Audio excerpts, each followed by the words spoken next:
Internet. My name is Kim Alexander, and I will be your Wednesday Fictionista.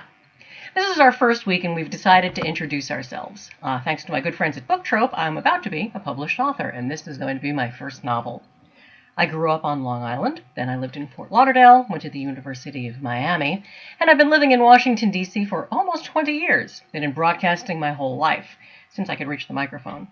I've been a nightclub DJ. I could beat mix, but I was really crappy at it. And for ages then I was a radio DJ, until I realized if I had to introduce one more double shot of Aerosmith for your ride home, I would literally twist off my own head.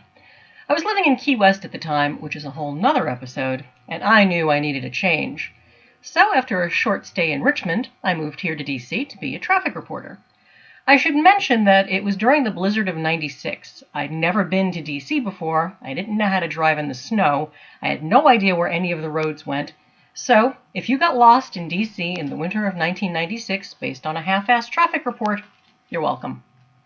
I eventually learned where the roads went, and I still live in DC, where the museums are free and the cherry blossoms are always in bloom, along with my cats, Lilu and Onion, and my beta fish, Rampage III, our leader in exile, and my husband, who's sitting right over there. All of these will eventually make an appearance. Maybe not the fish, we'll see. There's lots to love about DC. I live right across the street from the National Zoo. It's right there. You can hear the lions and the monkeys from my apartment. Another cool thing was that XM Satellite Radio put their headquarters here in town. I was lucky enough to go work for them as a traffic reporter. That was about 10 years ago. Traffic reporting is both hard and boring, and I went up in a helicopter twice, and that's really all you need to know about traffic reporting. I worked my way up to writing essays and book reviews for Take 5. It was a women's lifestyle channel, didn't last very long. And then I went on to my dream job, co-running Sirius XM Book Radio. My whole job was reading and interviewing authors, hosting and producing talk shows, and going to book events like the Miami Book Fair, Book Expo America, and every Comic-Con in the United States. Sadly, Book Radio got taken off the air about 2 years ago. But thanks to a nice severance package and a very supportive husband, I got to stay home and I began writing my own book, which turned out to be a fantasy series. When people say, "Hey, what's your book about?" I'm like, "It's a fantasy." Like Harry Potter? Well, no, it's for grown-ups. Oh, like 50 Shades of Grey. God forbid. However, I would not object to having the money truck show up at my house. So here's the very short version of my book, The Demon Door. Many years ago, the human world of Mystra and the demon kingdom of Eris went to war.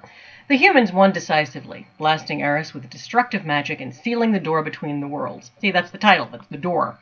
Now, the Prince of Eris, he's my hero, but he's not exactly A1 leadership material. He's considered very ugly. All the demons of Eris are built like jockeys, and this poor guy is like 6'4", kind of sticks out.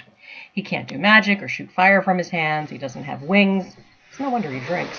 He's really only interested in one thing, the world of the humans. He knows all about it because he's got the only book written by a human left on Eris. He's been studying it his whole life. He's an authority on the humans. What he doesn't realize is that it's actually a cheesy romance novel. Does he get to go to Mystra and find out what the human world is really like? If not, this would be a much shorter book. Well, according to Kelly, the boss of me, we are shooting for a book launch sometime in May. When I get the exact date, I'll be inarticulate with excitement, but it will be on my website among many other places. If you'd like to visit, and there are pictures of Alexander Skarsgård, you can find me at kimalexanderonline.com. And you'll also find me and all the other fictionistas right here. I'll be here every Wednesday, and we'll see you next week.